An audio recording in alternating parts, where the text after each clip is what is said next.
Welcome to T-SAT. ఈరోజు మనం జీవశాస్త్రంలో భాగంగా మరో ప్రధాన జీవక్రియ అయినటువంటి ప్రత్యుత్పత్తి వ్యవస్థ గురించి చూద్దాం. వివిధ రకాల జీవులలో ప్రత్యుత్పత్తి వ్యవస్థ ఏ రకంగా ఉంటుంది, అదేవిధంగా మానవుని లోపల ప్రత్యుత్పత్తి వ్యవస్థ ఏ రకంగా ఉంది, మానవుని లోపల పురుష ప్రత్యుత్పత్తి వ్యవస్థ నిర్మాణాలు, స్త్రీ ప్రత్యుత్పత్తి వ్యవస్థ నిర్మాణాల గురించి నేర్చుకుందాం. ముందుగానకి ప్రత్యుత్పత్తి అనే జీవక్రియకి నిర్వచనం కనుక ఇచ్చినట్లయితే, ఒక జీవి జీవిత కాలంలో తనలాంటి మరో తరం పిల్ల జీవులను ఉత్పత్తి చేయడాన్నే ప్రత్యుత్పత్తి అంటారు. తమ జీవిత కాలంలో తనలాంటి మరో తరం జీవిత కాలంలో అంటే నెక్స్ట్ జనరేషన్ పిల్లల్ని ఏర్పాటు చేయడాన్నే, పిల్ల జీవులను ఏర్పాటు చేయడాన్నే మనము ప్రత్యుత్పత్తిగా పేర్కొంటాము. ఈ ప్రక్రియ వల్ల భూగోళంపై ఒక జాతి లక్షణాలు అనేటువంటివి శాశ్వతంగా స్థిరంగా ఉంటాయి. ఈ ప్రత్యుత్పత్తి వ్యవస్థ అనేటువంటిది లేకపోతే ఒక జీవి అంతరించేటువంటి ప్రమాదం ఉంది అనే విషయాన్ని గుర్తుంచుకోండి. ఈ ప్రత్యుత్పత్తి వ్యవస్థ కారణంగానే ఈ భూగోళం పైన ఒక జాతి లక్షణాలు అనేటువంటివి శాశ్వతంగా మరియు స్థిరంగా ఉంటున్నాయి. ఇక మనకి ప్రత్యుత్పత్తి యొక్క ప్రాధాన్యతను కనుక గమనించినట్లయితే, ఒక జాతి యొక్క లక్షణాలు అనేటువంటివి శాశ్వతంగా ఉంటాయి. అదేవిధంగా చనిపోయినటువంటి జీవుల సంఖ్యను భర్తీ చేయడానికి ప్రత్యుత్పత్తి వ్యవస్థ అనేటువంటిది అనివార్యం మరియు ఆవశ్యకతని కలిగి ఉంది. అంటే ఒక తరం యొక్క జీవులు నశిస్తున్న కొలది మరో తరాన్ని ఉత్పత్తి చేయడానికి ప్రత్యుత్పత్తి వ్యవస్థ అనేటువంటిది ప్రాధాన్యతని కలిగి ఉంది. అదేవిధంగా ఈ జీవులని అధిక మొత్తంలో ఉత్పత్తి చేయట, ఒక తరం లోపల ఒక 100 జీవులు ఉన్నాయనంటే మరో తరం లోపల 150 జీవులు, మరో తరం లోపల 200 జీవులు, ఆ రకంగా సంఖ్య పెరుగుతూ పోవాలి. అంటే జీవులని అధిక మొత్తంలో ఉత్పత్తి చేయడానికి ప్రత్యుత్పత్తి వ్యవస్థ అనేటువంటిది ప్రాధాన్యతని కలిగి ఉంది. ప్రత్యుత్పత్తి అనేటువంటిది ప్రధానంగా 2 రకాలు: లైంగిక ప్రత్యుత్పత్తి మరియు అలైంగిక ప్రత్యుత్పత్తి అని అంటాం. అలైంగిక ప్రత్యుత్పత్తి అంటే ఏంటి, లైంగిక ప్రత్యుత్పత్తి ఏంటి అనేటువంటి విషయాన్ని ఒకసారి గమనిద్దాం. పోటీ పరీక్షల లోపల వీటికి సంబంధించినటువంటి నిర్వచనాలను అడుగుతున్నారు మనకి. లైంగిక ప్రత్యుత్పత్తి లోపల బీజ కణాల కలయిక అనేటువంటిది ఉంటుంది. అంటే మనకి పురుష ప్రత్యుత్పత్తి వ్యవస్థలో ఏర్పడేటువంటి బీజ కణాలు, స్త్రీ ప్రత్యుత్పత్తి వ్యవస్థలో ఏర్పడేటువంటి బీజ కణాలు, ఈ కలయిక ద్వారా జరిగేటువంటి ప్రత్యుత్పత్తిని మనము లైంగిక ప్రత్యుత్పత్తిగా పేర్కొనడం అనేటువంటి జరుగుతుంది. ఇక్కడ స్త్రీ ప్రత్యుత్పత్తి వ్యవస్థ నిర్మాణాల నుంచి ఏర్పడేటువంటి అండము, పురుష ప్రత్యుత్పత్తి వ్యవస్థ నిర్మాణాల నుంచి ఏర్పడేటువంటి శుక్రకణాలు, ఈ రకంగా కలయిక జరిగి ప్రత్యుత్పత్తి జరిగితే దాన్ని మనము లైంగిక ప్రత్యుత్పత్తి అని పేర్కొనడం జరుగుతుంది. సో ఎప్పుడైతే ఈ అండము మరియు శుక్రకణాలు అనేటువంటి కలయిక ద్వారా లైంగిక ప్రత్యుత్పత్తి జరుగుతుందో, అండము మరియు శుక్రకణం కలయిక కారణంగా జన్యు పదార్థ మార్పిడి అనేటువంటిది జరుగుతుంది. ఈ జన్యు పదార్థ మార్పిడి జరిగిన తర్వాతనే కొత్త జీవులు అనేటువంటివి ఏర్పడడం జరుగుతుంది. లైంగిక ప్రత్యుత్పత్తి లోపల అండము శుక్రకణము 2 కలిసిపోతాయి. కలిసిపోయిన కారణంగా జన్యు పదార్థ మార్పిడి జరుగుతుంది. జన్యు పదార్థ మార్పిడి జరిగిన తర్వాతనే కొత్త జీవులు అనేటువంటివి ఏర్పడతాయనే విషయాన్ని గుర్తుంచుకోండి. మరి ఈ జన్యు పదార్థ మార్పిడి జరిగిన కారణంగా మనకి పర్యావరణంలో ఏ మార్పులు ఉంటాయన్న విషయాన్ని ఒకసారి చూసినట్లయితే, జీవ వైవిధ్యం అనేటువంటిది ఈ జన్యు పదార్థ మార్పిడి ద్వారానే మనకి సాధ్యపడుతుంది. బయోడైవర్సిటీ అని అంటాం. జీవ వైవిధ్యం అనేటువంటిది జన్యు పదార్థ మార్పిడి ద్వారానే సాధ్యపడుతుంది. అదేవిధంగా జీవ పరిణామం, ఎవల్యూషన్ అని అంటాము. జీవ పరిణామం అనేటువంటిది కూడా ఈ జన్యు పదార్థ మార్పిడి ద్వారానే సాధ్యపడుతుంది. అదేవిధంగా లైంగిక ప్రత్యుత్పత్తి లోపల మనకి క్షయకరణ విభజన అనేటువంటిది జరుగుతుంది. మనకి కణ విభజన లోపల సమ విభజన మరియు క్షయకరణ విభజన అనేటువంటిది 2 రకాలు ఉంటాయి. క్షయకరణ విభజన అనేటువంటిది లైంగిక ప్రత్యుత్పత్తి లోపల జరుగుతుంది. లైంగిక ప్రత్యుత్పత్తిలో క్షయకరణ విభజనలోనే జన్యు పదార్థ మార్పిడి అనేటువంటిది సాధ్యమవుతుంది. లైంగిక ప్రత్యుత్పత్తి సాధారణంగా అభివృద్ధి చెందినటువంటి జీవులలో జరుగుతుంది. అంటే ఈ శుక్రకణము అండము కలిసి ఈ జరిగేటువంటి ప్రత్యుత్పత్తిని మనము లైంగిక ప్రత్యుత్పత్తి అని అంటాము. ఈ లైంగిక ప్రత్యుత్పత్తి అనేటువంటిది సాధారణంగా అభివృద్ధి చెందినటువంటి జీవులలో ఉంటుంది. ఇక్కడ కొన్ని ఉదాహరణలు పేర్కొనడం జరిగింది. వానపాము, అనేక రకాల కీటకాలు, చేపలు, కప్పలు, సరీసృపాలు, అదేవిధంగా పక్షులు, క్షీరదాలు అనేటువంటివి ఉదాహరణలుగా పేర్కొనవచ్చు. మానవ ప్రత్యుత్పత్తి వ్యవస్థ అనేటువంటిది కూడా లైంగిక ప్రత్యుత్పత్తి వ్యవస్థకి ఒక ఉదాహరణగా పేర్కొనవచ్చు. ఇది లైంగిక ప్రత్యుత్పత్తి వ్యవస్థకి సంబంధించినటువంటి సమాచారం. నెక్స్ట్ మనము అలైంగిక ప్రత్యుత్పత్తి వ్యవస్థ గురించి చూద్దాం. అలైంగిక ప్రత్యుత్పత్తి వ్యవస్థ లోపల ఏవైతే బీజకణాలు ఉంటాయో ఆ బీజకణాల కలయిక జరగకుండానే ప్రత్యుత్పత్తి అనేటువంటిది జరుగుతుంది. సాధారణంగా అండము శుక్రకణాలను బీజకణాలను పేర్కొంటాము. వీటి కలయిక ద్వారా జరిగేటువంటిది మనకి లైంగిక ప్రత్యుత్పత్తి. ఎలాంటి బీజకణాల కలయిక లేకుండా జరిగేటువంటి ప్రత్యుత్పత్తినే అలైంగిక ప్రత్యుత్పత్తి అని అంటాము. అలైంగిక ప్రత్యుత్పత్తి లోపల బీజకణాల కలయిక ఉండదు కాబట్టి ఒకే తల్లి జీవి నుంచి పిల్లతరం జీవులు అనేటువంటివి ఏర్పడతాయి. అక్కడ అండము మరియు శుక్రకణం కలయిక ద్వారా లైంగిక ప్రత్యుత్పత్తి జరుగుతుంది కాబట్టి రెండు జీవుల నుంచి, తల్లి జీవి తండ్రి జీవి నుంచి మనకి పిల్ల జీవులు అనేటువంటివి ఏర్పడతాయి. కానీ ఇక్కడ బీజకణాల కలయిక జరగడం లేదు కాబట్టి ఒకే తల్లి నుండి పిల్ల జీవులు అనేటువంటివి ఏర్పడతాయి అనే విషయాన్ని గుర్తుంచుకోండి. ఇది అలైంగిక ప్రత్యుత్పత్తి యొక్క నిర్వచనము. సో ఒకే తల్లి జీవి నుండి ఏర్పడుతున్నాయి కాబట్టి జన్యు పదార్థ మార్పిడి అనేటువంటిది జరగదు. జన్యు పదార్థ మార్పిడి అనేటువంటిది జరగదు.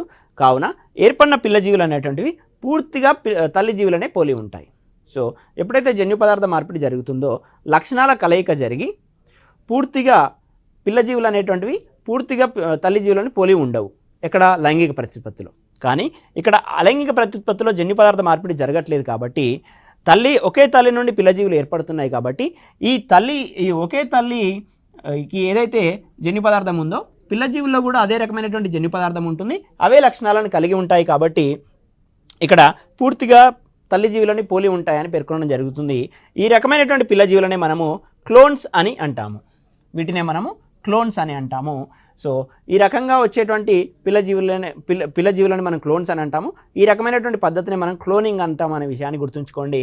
సో జన్యు సమాన ప్రతిరూపకంనే మనం క్లోన్ అని పేర్కొనడం జరుగుతుంది. జన్యు సమాన ప్రతిరూపకంనే క్లోన్ అని అంటాము. సో మూల కణాల నుంచి ఒక జీవిని ఉత్పత్తి చేయవచ్చు అనే విషయాన్ని గుర్తుంచుకోండి. ఆ రకంగా అభివృద్ధి చెందేటువంటి జీవులన్నీ కూడా జన్యు సమాన ప్రతిరూపకంని కలిగి ఉంటాయి. సో అందుకే మనకి క్లోనింగ్ని నిషేధించాము. ఎందుకోసం అని అంటే జన్యుపరంగా ఇవి రెండు ఒకే రకమైనటువంటి లక్షణాలను కలిగి ఉంటాయి. జన్యు సమాన ప్రతిరూపకాలనే మనం క్లోన్ అంటాం అనే విషయాన్ని గుర్తుంచుకోండి. నెక్స్ట్ ఈ ప్రక్రియ లోపల ఇంతకుముందు లైంగిక ప్రత్యుత్పత్తి లోపల క్షేకరణ విభజన జరుగుతుంది. క్షేకరణ విభజన జరుగుతుంది అని అంటే జన్యు పదార్థ మార్పిడి అనేటువంటి జరుగుతుంది. కానీ ఇక్కడ జన్యు పదార్థ మార్పిడి జరగట్లేదు కాబట్టి ఈ ప్రక్రియ లోపల సమవిభజన అనేటువంటిది జరుగుతుంది. సమవిభజన అనేటువంటిది జరుగుతుంది. అలైంగిక ప్రత్యుత్పత్తి సాధారణంగా నిమ్న జాతి జీవుల లోపల అంటే అభివృద్ధి చెందని జీవుల లోపల జరుగుతుందనే విషయాన్ని గుర్తుంచుకోండి. ఇక్కడ ఉదాహరణలు ఇవ్వడం జరిగింది. ప్రోటోజోవా, పోరిఫెరా, సీలెంట్రేటా వంటి నిమ్న జాతి జీవుల లోపల సాధారణంగా అలైంగిక ప్రత్యుత్పత్తి అనేటువంటిది జరుగుతుంది. నెక్స్ట్ అలైంగిక ప్రత్యుత్పత్తి ప్రధానంగా మూడు రకాలుగా జరుగుతుంది. ద్విధా విచ్ఛిత్తి, కోరకి భవనము, బహుధా విచ్ఛిత్తి అని పేర్కొనడం జరిగింది. ద్విధా విచ్ఛిత్తి లోపల ఒక జీవి నుండి రెండు రకాల జీవులు అనేటువంటివి ఏర్పడతాయి. కోరకి భవనం లోపల చిన్న చిన్న మొగ్గల నుండి కొత్త జీవులు ఏర్పడతాయి. అదేవిధంగా బహుధా విచ్ఛిత్తి లోపల ఒకటే జీవి ఒకేసారి అనేక జీవులుగా విభజన చెంది కొత్త జీవుల్ని ఏర్పరుస్తుంది. ఆ రకమైనటువంటి అలైంగిక ప్రత్యుత్పత్తిని మనము బహుధా విచ్ఛిత్తిగా పేర్కొంటాము. ఒక్కొక్క దాని గురించి చూద్దాం. ఇక్కడ ద్విధా విచ్ఛిత్తి లోపల ఒక జీవి సమానంగా విచ్ఛిత్తి చెంది రెండు సమరూప పిల్ల జీవులను ఏర్పరుస్తాయి. మనము ఎగ్జాంపుల్గా పారామిషియాన్ని పేర్కొనవచ్చు.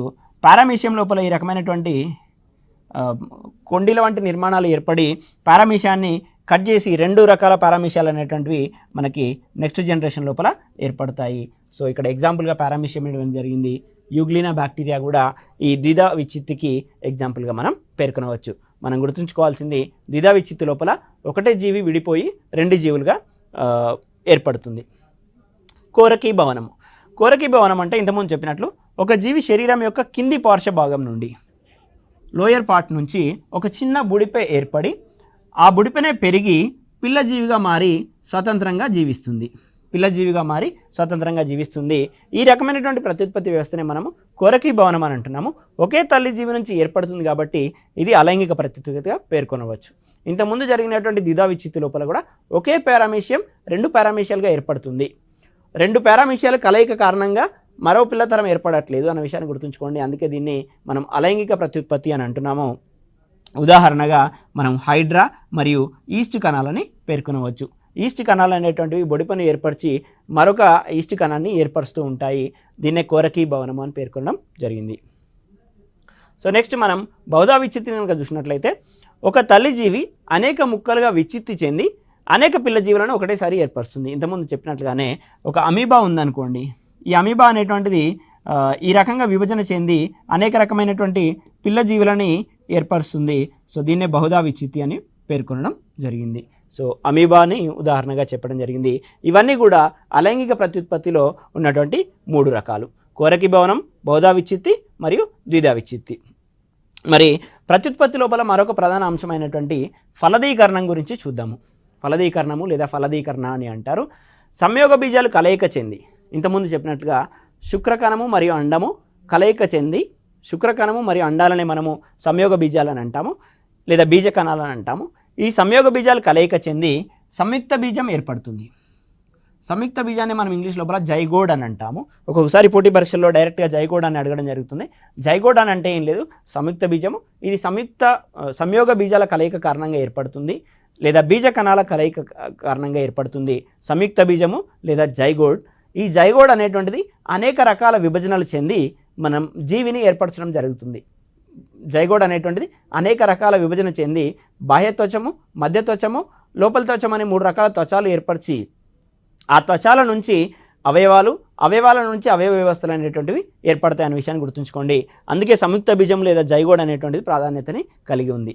సో ఈ రకంగా సంయోగ బీజాలు కలయిక చెంది సంయుక్త బీజం ఏర్పడడాన్నే ఫలదీకరణము అని అంటారు.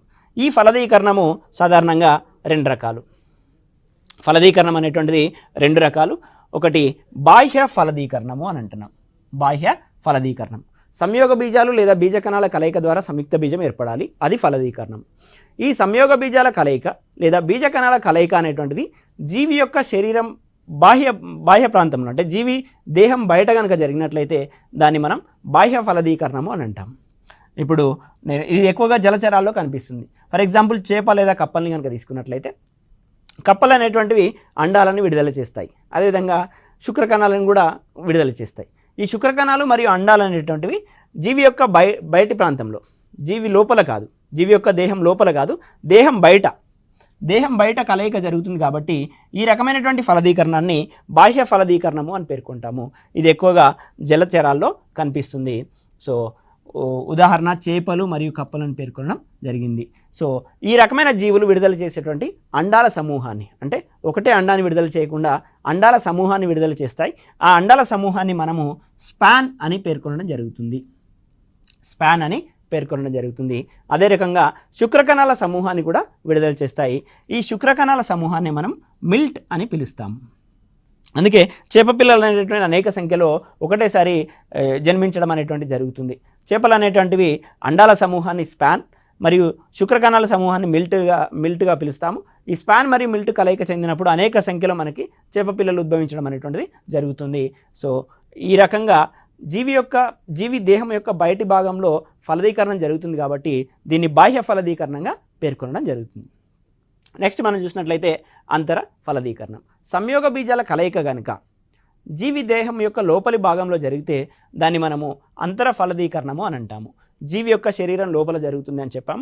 ఎక్కువగా భౌమ జీవులలో కనిపిస్తుంది, అంటే మనము అభివృద్ధి చెందిన జీవులలో కనిపిస్తుంది, ప్రధానంగా భూమిపై జీవించేటువంటి జీవులలో కనిపిస్తుంది. కీటకాలు, సరీసృపాలు, పక్షులు, క్షీరదాలు ఎగ్జాంపుల్గా ఇక్కడ ఇవ్వడం జరిగింది.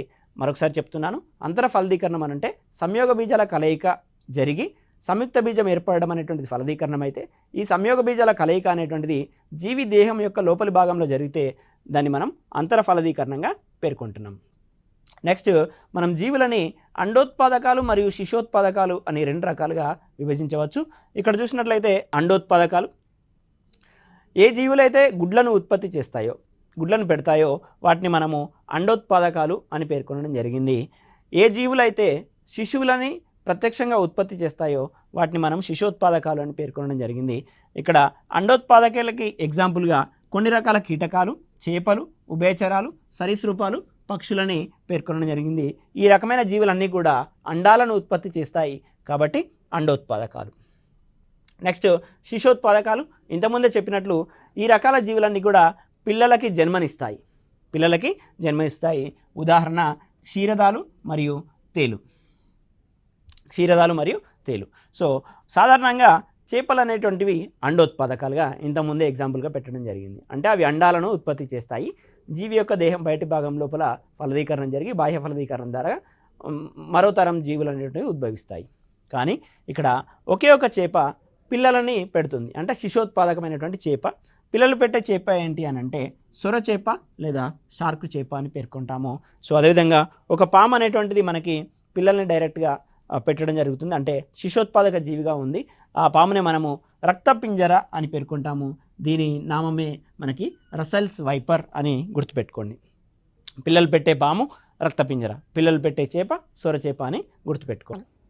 నెక్స్ట్ మనకి గుడ్లు పెట్టే జీవులలో పిల్లలలోని కొన్ని దశలు, అంటే సాధారణంగా గుడ్లు పెట్టే జీవులు ఇప్పుడు ఒక రకమైనటువంటి గుడ్డు ద్వారా జన్మించేట, ఇప్పుడు కోడి ఉంది అనుకోండి, కోడి గుడ్డు ద్వారా వచ్చేటువంటి కోడి పిల్ల సాధారణంగా కోడిని పోలి ఉంటుంది,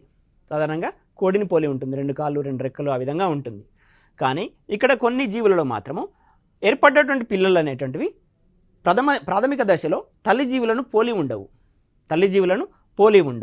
ఈ రకంగా తల్లి జీవులను పోలి ఉండనటువంటి జీవులు ఏవైతే ఉన్నాయో ఆ జీవులు తదనంతర కాలంలో రూప విక్రియ ద్వారా తల్లి జీవుల పోలికలను పొందుతాయి. సో దీన్నే మనము రూప విక్రియ లేదా మెటామార్ఫాసిస్ అని అంటాము.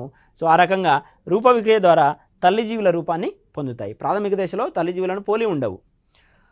మెటామార్ఫాసిస్ లేదా రూప విక్రియ ద్వారా తల్లి జీవుల రూపాన్ని పొందుతాయి. ఇక్కడ ఉదాహరణగా టాడ్పోల్ లార్వా ఇవ్వడం జరిగింది. టాడ్పోల్ లార్వా అనేటువంటిది ప్రాథమిక దశలో తల్లి జీవిని పోలి ఉండదు. రూప విక్రియ లేదా మెటామార్ఫాసిస్ జరిగిన తర్వాత మాత్రమే తల్లి జీవిని పోలి ఉండడం అనేటువంటిది మనం గమనించవచ్చు. నెక్స్ట్ అండోత్పాదక క్షీరదాలు.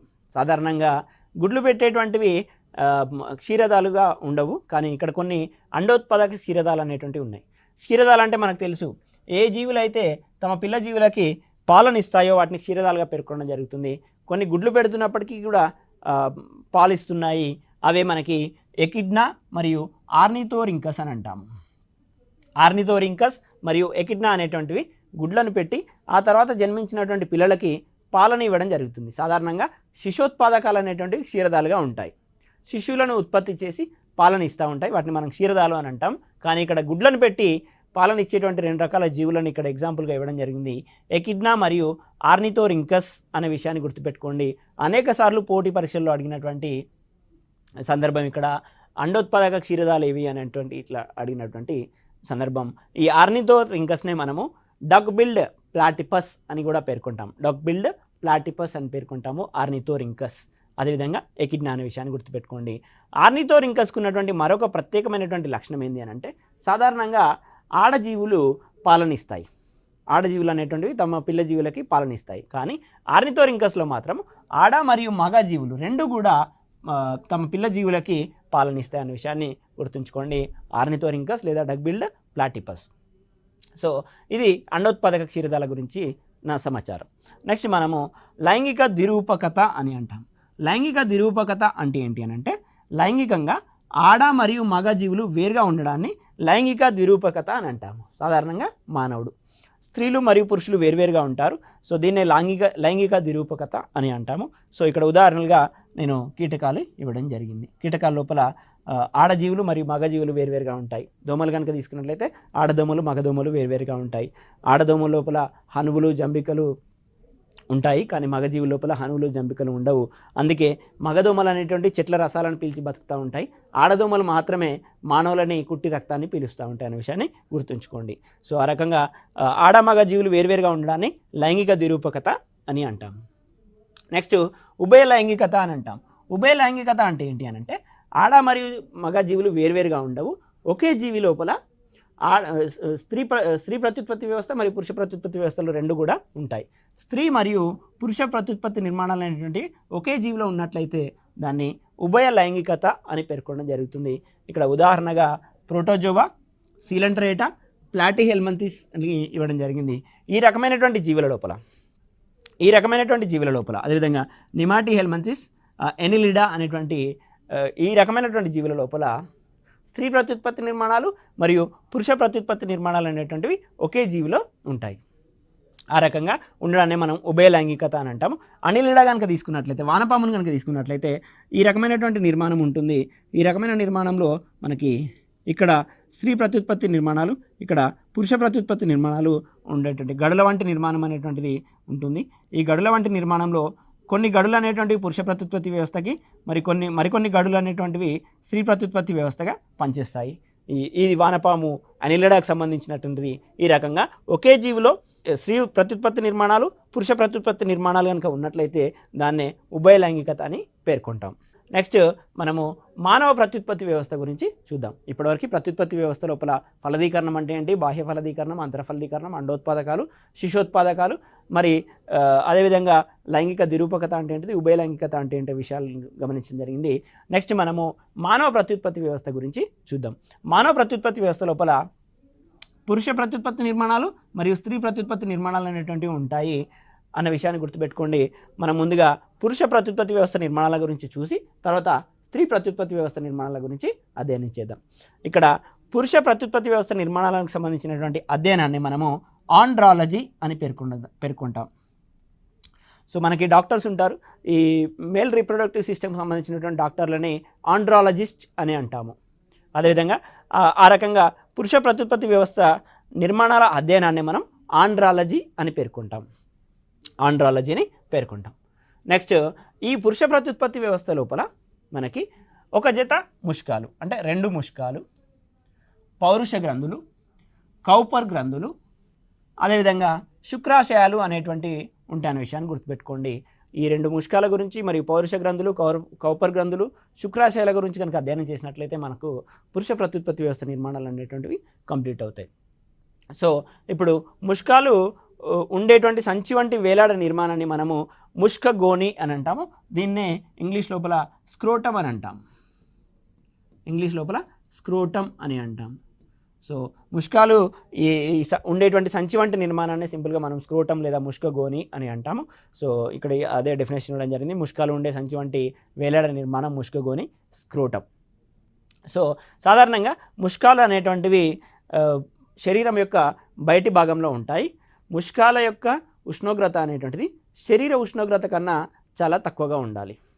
గుర్తుంచుకోండి, శరీర ఉష్ణోగ్రత ఏదైతే ఉందో ఈ శరీర ఉష్ణోగ్రత వద్దనే అన్ని రకాల జీవక్రియలు అనేటువంటివి జరుగుతాయి. జీర్ణక్రియ, శ్వాసక్రియ అన్నీ కూడా ఈ శరీర ఉష్ణోగ్రత వద్దనే జరుగుతాయి. కానీ ముష్కాల నుండి శుక్రకణాల ఉత్పత్తి జరగాలంటే ఈ ఉష్ణోగ్రత కన్నా తక్కువ ఉష్ణోగ్రత వద్ద ఈ ముష్కాలు అనేటువంటివి ఉంచబడాలి. అందుకోసమే దేహం యొక్క బయటి భాగం లోపల ముష్క గోనుల లోపల ముష్కాలు అనేటువంటివి ఉన్నాయి. అన్ని రకాల అవయవాలు మనకి దేహం లోపల మాత్రమే ఉంటాయి, కేవలం ముష్కాలు మాత్రమే దేహం బయట భాగంలో ఉంటాయనే విషయాన్ని గుర్తుంచుకోండి. ఎందుకనంటే ఈ శరీర ఉష్ణోగ్రత కన్నా తక్కువ ఉష్ణోగ్రత ఉంటేనే ఈ ముష్కాలు అనేటువంటివి శుక్ర కణాలని ఉత్పత్తి చేయగలవు. సో ముష్కాలు ఉండే సంచి వంటి వేలాడ నిర్మాణాన్ని ముష్క గోని అని అంటాము. సో మన శిశువుల జననానికి కొద్దిగా ముందు ముష్కాలు అనేటువంటివి ముష్క గోనులోకి జారుతాయి. ఎందుకు ఈ విధంగా జారుతాయి అని అంటే శరీర ఉష్ణోగ్రత కన్నా తక్కువ ఉష్ణోగ్రతను మెయింటైన్ చేయడం కోసం అనేటువంటిది ముష్కాలు అనేటువంటి ముష్క గోనులోకి జారుతాయి అనే విషయాన్ని గుర్తుంచుకోండి. శిశు జననానికి కొద్దిగా ముందు. మరొక అంశం ఇక్కడ, ఈ రకంగా శిశు జననానికి కొద్దిగా ముందు ముష్కాలు ముష్క గోనులోకి జారుతాయి. ఆ రకంగా జారకుండా ఉన్నట్లయితే ఆ రకమైనటువంటి స్థితినే మనము క్రిప్టార్కిడిజం అని అంటాము. ఒక రకంగా పోటీ పరీక్ష లోపల ఈ రకమైనటువంటి అంశాలని మనం అడుగుతున్నారు. క్రిప్టార్కిడిజం అనగానేమి, లేదా ముష్కాలు ముష్కగోనులోకి జారకపోవడాన్ని ఏమని పిలుస్తారు అని అడుగుతున్నారు. క్రిప్టార్కిడిజం అనేటువంటి ప్రత్యేకమైనటువంటి పరిస్థితిని గుర్తుంచుకోండి. సో శిశు జననానికి కొద్దిగా ముందు సాధారణంగా ముష్కాలు అనేటువంటి ముష్కగోనులోకి జారుతాయి. కానీ ఆ రకంగా జారకుండా ఉన్నట్లయితే దాన్ని క్రిప్టార్కిడిజం అని పేర్కొనడం జరుగుతుంది. సో మనకి పురుష ప్రత్యుత్పత్తి వ్యవస్థ లోపల ఉన్నటువంటి మరొక నిర్మాణమే ఎపిడిడిమిస్ అని అంటాము. సాధారణంగా ముష్కం అనేటువంటిది ఈ రకంగా ఉంటే ఈ ముష్కం యొక్క లోపల శుక్రనాళికలు అనేటువంటివి ఉంటాయి. ఈ శుక్రనాళికలు అన్నీ కలిసి కూడా ఎపిడిడిమిస్ని ఈ రకంగా ఏర్పరుస్తాయి. సో ముష్కం నుండి బయటకు వచ్చిన శుక్రనాళికల యొక్క కలయిక వల్ల ఏర్పడే నాళాన్నే మనము ఎపిడిడిమిస్ అని పేర్కొనడం జరుగుతుంది. సో ఈ ఎపిడిడిమిస్ యొక్క ముఖ్య విధి ఏంటి అని అంటే, ఇక్కడ ముష్కం లోపల ఏవైతే ఏర్పడతాయో, ముష్కం లోపల మనకి శుక్రకణాలు అనేటువంటివి ఏర్పడతాయి. ఈ ఏర్పడేటువంటి శుక్రకణాలు అనేటువంటివి తాత్కాలికంగా మనకు ఎపిడిడిమిస్లో నిల్వ చేయబడతాయి. అదేవిధంగా ఏర్పడేటువంటి శుక్రకణాలు అనేటువంటివి పరిపక్వత చెందడం కూడా ఈ ఎపిడిడిమిస్ లోపలే జరుగుతుందన్న విషయాన్ని గుర్తుంచుకోండి. ముష్కం లోపల ఉన్నటువంటి శుక్రనాళికల కలయిక కారణంగా ఏర్పడేటువంటి నాళం వంటి నిర్మాణాన్ని ఎపిడెమిస్ అని అంటాము. ఈ ఎపిడెమిస్ యొక్క ప్రధాన విధిని కనుక గమనించినట్లయితే ఈ శుక్రకణాలు ఏవైతే వెలువడ్డాయో ఈ శుక్రకణాలు తాత్కాలికంగా నిల్వ చేయబడడానికి, పరిపక్వత చెందడానికి మనకు ఎపిడెమిస్ అనేటువంటిది ఉపయోగపడుతుందనే విషయాన్ని గుర్తుంచుకోండి. అదే ఇక్కడ నేను ముఖ్య విధిగా అది ఇవ్వడం జరిగింది. శుక్రకణాల తాత్కాలిక నిల్వ మరియు శుక్రకణాల పరిపక్వత అనేటువంటిది ఎపిడెమిస్లో జరుగుతుంది. నెక్స్ట్ మనకి శుక్రవాహికలు ఉన్నాయి. ఈ శుక్రవాహికలు అనేటువంటివి సన్నగా పొడవుగా ఉండి ఎపిడెమిస్ నుండి ఏర్పడతాయి. ఇంతకుముందు నేను చెప్పినట్లు ఇది ముష్కం అనుకున్నట్లయితే ఇక్కడ శుక్రనాళికలన్నీ కలిసి మనకి ఎపిడెమిస్ అనేటువంటిది ఏర్పడింది. ఈ ఎపిడెమిస్ నుండి ఏర్పడేటువంటి నాళాన్నే మనము శుక్రవాహికలు అని పేర్కొనడం జరుగుతుంది. సన్నగా పొడవుగా ఉండి ఎపిడెమిస్ నుండి ఏర్పడుతుంది. సో శుక్రవాహిక అనేటువంటిది ఈ రకంగా స్ఖలన నాళంలోకి తెరుచుకుంటుంది. నెక్స్ట్ స్లైడ్ లోపల మనకు క్లియర్ కట్ డయాగ్రామ్ ఉంది. సో ముష్కము, ఎపిడెమిస్ నుంచి శుక్రవాహిక నుంచి శుక్రనాళం అనేటువంటిది ఏర్పడుతుంది. ఈ శుక్రనాళం అనేటువంటిది స్ఖలన నాళంలోకి తెరుచుకుంటుందన్న విషయాన్ని గుర్తుంచుకోండి. ఇది శుక్రవాహికలకు సంబంధించినటువంటి ఇన్ఫర్మేషన్. నెక్స్ట్ మనకి పురుష ప్రత్యుత్పత్తి వ్యవస్థలో ఉన్నటువంటి మరొక ఇంద్రియము మెహనము అని పేర్కొనడం జరుగుతుంది. సో ఇది సాధారణంగా అన్ని రకాల పురుష ప్రత్యుత్పత్తి నిర్మాణాలు అనేటువంటివి దేహం యొక్క లోపల భాగంలో ఉంటే ఈ మెహనం అనేటువంటిది బాహ్య జననాంగంగా ఉండి శుక్రకణాన్ని యోనిలోకి ప్రవేశపెట్టే భాగాన్ని మనము మెహనంగా పేర్కొంటాము. దీన్నే మనం ఇంగ్లీష్ లోపల పెన్నిస్ అని అంటాము. సో ఇది పురుష ప్రత్యుత్పత్తి వ్యవస్థకు సంబంధించినటువంటి నిర్మాణాలు. అదేవిధంగా పురుష ప్రత్యుత్పత్తి వ్యవస్థ లోపల మనకి అనుబంధ గ్రంథులు అనేటువంటివి ఉన్నాయి. ఈ అనుబంధ గ్రంథుల గురించి ఒకసారి చూసినట్లయితే ఏవైతే శుక్రాశయాలు ఉన్నాయో ఈ శుక్రాశయాలు అనేటువంటి గ్రంథులుగా పనిచేస్తాయి. ఈ శుక్రద్రవము అనేటువంటి చిక్కటి ద్రవాన్ని ఈ శుక్రాశయాలు మనకి స్రవించడం అనేటువంటిది జరుగుతుంది. ఈ చిక్కని క్షార ద్రవంలోనే మనకి శుక్రకణాలు అనేటువంటి తేలియాడడం జరుగుతుంది. శుక్రాశయాల తర్వాత మనకున్నటువంటి గ్రంథులు పౌరుష గ్రంథి. ఈ పౌరుష గ్రంథి అనేటువంటిది మూత్రాశయంకి క్రింద ఉండి స్వల్ప ఆమ్లత్వంతో శుక్రకణాలను ఉత్తేజపరిచే మరియు పోషణను అందించే. శుక్రకణాలను ఉత్తేజపరచాలి మరియు శుక్రకణాలకి పోషణని అందించాలి. సో పోషణని అందించేటువంటి స్రావాన్ని ఈ పౌరుష గ్రంథి అనేటువంటిది ఉత్పత్తి చేస్తుందనే విషయాన్ని గుర్తుంచుకోండి. శుక్రాశయాలు ఏర్పరిచేటువంటి శుక్రద్రవం అనేటువంటిది క్షారత్వాన్ని కలిగి ఉంటుంది. పౌరుష గ్రంథి స్రవించేటువంటి ఏదైతే స్రావం ఉందో ఆ స్రావం అనేటువంటిది ఆమ్లత్వంతో కూడి ఉంటుంది. ఈ పౌరుష గ్రంథి స్రవించేటువంటి స్రావంతో శుక్రకణాలు అనేటువంటి ఉత్తేజితం చెందుతాయి. అదేవిధంగా శుక్రకణాలు పోషణకు సంబంధించి కూడా పౌరుష గ్రంథి మనకి స్రవించేటువంటి స్రావము ఉపయోగపడుతుంది. సో ఇది పురుష ప్రత్యుత్పత్తి వ్యవస్థలో ఉన్నటువంటి గ్రంథుల గురించి. అదే రకంగా మరొక రకమైనటువంటి గ్రంథులు కౌపర్ గ్రంథులు అని పేర్కొంటున్నాము. సో ఇప్పుడు ఏదైతే పౌరుష గ్రంథి ఉందో ఈ పౌరుష గ్రంథి యొక్క క్రింద అదేవిధంగా ప్రసేకానికి ఇరువైపులా మనకి బఠానీ గింజ పరిమాణంలో ఈ కౌపర్ గ్రంథులు అనేటువంటివి ఉంటాయి. సో వీటి స్రావము అనేటువంటిది క్షారత్వాన్ని కలిగి మెహనము జారడానికి ఉపయోగపడుతుంది. సో మెహనము అనేటువంటిది యోని లోపలికి జారడానికి ఉపయోగపడేటువంటి స్రావాన్ని ఈ కౌపర్ గ్రంథులు స్రవిస్తాయి అనేటువంటి విషయాన్ని గుర్తుంచుకోండి. సో ఇది మనకి ఈ పురుష ప్రత్యుత్పత్తి వ్యవస్థకు సంబంధించినటువంటి డయాగ్రామ్. ఇక్కడ ఒకసారి చూసినట్లయితే ఇక్కడ మూత్రాశయం అనేటువంటిది ఉంది. ఈ మూత్రాశయానికి ఇరువైపులా మూత్రనాళాలు ఉన్నాయి. ఆ మూత్రనాళాలు ఇక్కడ ప్రసేకంలోకి తెరుచుకొని ఉన్నాయి. ఇక్కడ అబ్జర్వ్ చేయొచ్చు మీరు, ప్రసేకంలోకి తెరుచుకొని ఉన్నాయి. సో ఇది మనకి విసర్జక వ్యవస్థకు సంబంధించినటువంటిది. సో దాంతో పాటే మనకి ప్రత్యుత్పత్తి వ్యవస్థకు సంబంధించినటువంటి నిర్మాణాలను ఒకసారి గమనిద్దాం. ఇక్కడ చూడండి, ముందుగా ముష్క గోని అని అంటాం. ఈ ప్రాంతాన్ని మనము ముష్క గోని అని అంటాం, ఈ రకమైనటువంటి దాన్ని. సో ఈ ముష్క గోని లోపల మనకి ముష్కం అనేటువంటిది ఉంది. ముష్క గోని లోపల మనకి ముష్కం అనేటువంటిది ఉంది. ఇది ముష్క గోని అయినట్లయితే ఈ ముష్క గోని లోపల మనకి ముష్కం అనేటువంటిది ఉంది. ముష్కం లోపల మనకి శుక్రనాళికలు అనేటువంటివి ఇక్కడ చూడొచ్చు. ఈ రకమైనటువంటి శుక్రనాళికలు ఉన్నాయి. ఈ శుక్రనాళికలు అన్నీ కూడా కలిసిపోయి మనకి ఎపిడిడెమిస్ని ఏర్పరిచాయి. ఇంతకుముందు మనం చెప్పుకున్నట్లు ఎపిడిడెమిస్ అనేటువంటిది ఏర్పడింది. ఈ ఎపిడిడెమిస్ నుంచి మనకి ఇక్కడ చూసినట్లయితే శుక్రవాహికలు అనేటువంటివి ఏర్పడ్డాయి. సో ఈ వైపున కూడా మనకి ఇక్కడ అడ్డుకోతని ఇవ్వడం జరిగింది, ఇక్కడ కంప్లీట్గా ఇచ్చారు. సో ఇది ముష్క గోని. ఈ ముష్క గోని లోపల ఉన్నటువంటిదే ఇది ముష్కము. ఈ ముష్కం నుంచి బయలుదేరింది ఎపిడెమిస్. ఈ భాగాన్ని మనం ఎపిడెమిస్ అంటాం. దీని లోపల శుక్రకణాలు నిల్వ అనేటువంటిది ఉంటుంది. ఈ ఎపిడెమిస్ నుంచి ఏర్పడిందే మనకి శుక్రవాహిక అని గుర్తుపెట్టుకోండి. శుక్రవాహిక అని పెట్టుకోండి. ఈ శుక్రవాహిక తర్వాత మనకు ఉన్నటువంటి నిర్మాణం శుక్రగ్రాహిక. ఈ శుక్రగ్రాహిక అనేటువంటిది ఈ ప్రసేకంలోకి తెరుచుకుంది. శుక్రగ్రాహికలు అంతిమంగా ప్రసేకంలోకి తెరుచుకున్నాయి. సో ఈ శుక్రగ్రాహిక మరియు శుక్రవాహిక ఎక్కడైతే ప్రసేకంతో కలుస్తున్నాయో దానికి ఇరువైపులా మనకి పౌరుష గ్రంథులు అనేటువంటివి ఇక్కడ అబ్జర్వ్ చేయవచ్చు. ఇరువైపులా పౌరుష గ్రంథులు అనేటువంటివి మనం అబ్జర్వ్ చేయవచ్చు. సో ఇది మెహనము అనుకున్నట్లయితే ఈ ప్రసేకాన్ని ఇక్కడ మనం గమనించవచ్చు. ఇది మనకి స్థూలంగా పురుష ప్రత్యుత్పత్తి వ్యవస్థకు సంబంధించినటువంటి నిర్మాణాలు.